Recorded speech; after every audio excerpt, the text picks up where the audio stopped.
因为赶工的原因，回家吃了晚餐后，又赶回来工厂加班，不然真的赶不出货。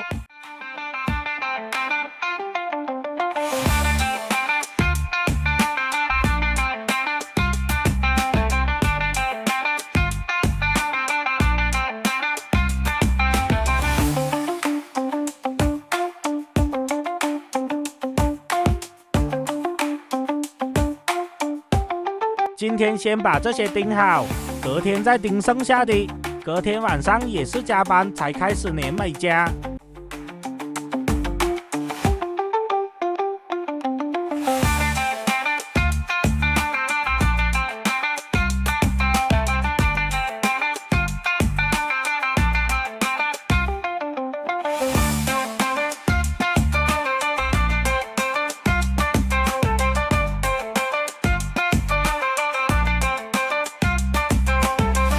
粘好后，还有抽屉和拉篮还没做，那已经是明天的事情了。